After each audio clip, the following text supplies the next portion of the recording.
Hello नमस्कार सगळ्यांचं स्वागत आहे एका नवीन व्हिडिओमध्ये। मकर संक्रांती 2024 15 जानेवारी सुगडं पूजा विधी। आज आपण ह्या व्हिडिओमध्ये सुगडं पूजा विधी कशी करायची ते बघणार आहोत। नवीन वर्षातील पहिला सगळ्यात मोठा सण म्हणजे मकर संक्रांती। तर आज आपण बघूया सुगडं कसं पूजायचं। तर आजच्या व्हिडिओला आता सुरुवात करूया। या ठिकाणी मकर संक्रांतीला आपण सुगडं पूजणार आहोत। ती जागा सगळ्यात आधी आपल्याला स्वच्छ झाडून पुसून घ्यायची आहे, म्हणजेच आपल्याला ती जागा पवित्र करून घ्यायची आहे। तर इथे जिथे आपण देवघर असतं त्याच्या समोर आपण हे पूजा मांडू शकतो। तर मी इथे सगळ्यात आधी झाडून आणि पुसून घेतलेली आहे फरची। त्यानंतर ज्या ठिकाणी मी सुगडं पूजणार आहे तिथे मी अशा प्रकारे चौरंग मांडला आहे। चौरंग किंवा मग आपल्याला पाट देखील चालणार आहे।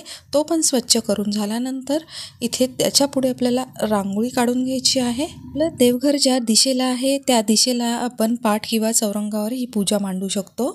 आता इथे चौरंगाभोवती रांगोळी काढून घेतल्यानंतर आता आपल्याला चौरंगावर एक लाल कपडा अंथरून घ्यायचा आहे आणि त्यानंतर आता इथे आपल्याला पूजा मांडायची आहे।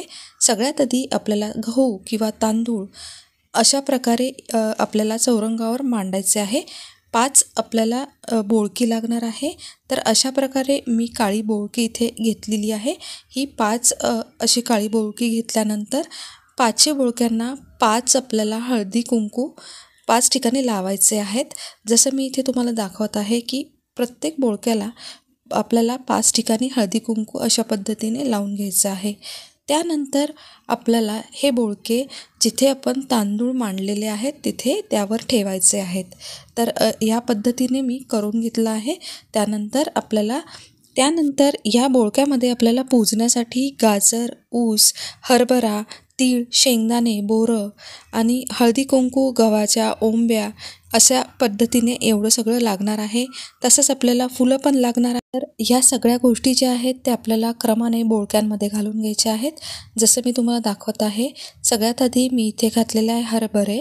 हरभऱ्यानंतर बोरं घातलेली आहेत, तसंच तीळ पण घातले आहे, खोबरं पण घातलेलं आहे। त्यानंतर गाजर घातलेलं आहे। त्यानंतर मी घालणार आहे ऊस आपल्याला एक सबंध मिळतो, आपण त्याचे तुकडे करून घ्यायचे आहेत। त्यानंतर इथे मी गव्हाच्या ओंब्या आपल्याला बाजारात मिळून जातात, त्या देखील आपल्याला यामध्ये पूजायच्या आहेत। आता आपल्याला इथे फुलं यामध्ये अर्पण करायची आहेत। तर अशा पद्धतीने आपण फुलं देखील इथे वाहून घ्यायची आहेत। आपल्याकडे तिळगुळ, तिळाचे लाडू किंवा तिळाची बर्फी जर तयार असेल तर ती देखील आपण इथे पूजण्यासाठी ठेवायची आहे। आणि एका छोट्याशा मातीच्या वाडग्यामध्ये हळदी कुंकू, अक्षदा आणि फूल वाहून याला नमस्कार करायचा आहे। प्रत्येक बोळक्याला आपल्याला हळदी कुंकू आणि अक्षदा व्हायच्या आहेत। हे पूजल्यानंतर इथे आपल्याला दिवाबत्ती करायची आहे। व्यवस्थित दिवाबत्ती करून घ्यायची आहे। छान नमस्कार करायचा आहे। अशा पद्धतीने आपल्याला मकर संक्रांतीच्या दिवशी सुगड जे आहे ते पूजायचं आहे। तर आज आपण नवीन वर्षातील पहिला मोठा सण म्हणजेच मकर संक्रांतीला सुगड कसं पूजायचं ते पाहिलं। मी आशा करते हा व्हिडिओ तुम्हाला नक्कीच हेल्पफुल ठरेल। तर हा व्हिडिओ तुम्हाला आवडला असेल तर नक्की व्हिडिओला लाईक करा, तुमच्या फ्रेंड्स फॅमिलीवर याला नक्की शेअर करा। आपल्या चॅनलवर असेच नवनवीन उपयुक्त व्हिडिओ इथून पुढेही येत राहणार आहे। चॅनल अजून सबस्क्राईब केलं नसेल तर प्लीज चॅनलला सबस्क्राईब करा। मी आता इथे थांबणार आहे, आपण पुन्हा भेटणार आहोत अशाच नवीन उपयुक्त व्हिडिओमध्ये। तोपर्यंत नमस्कार।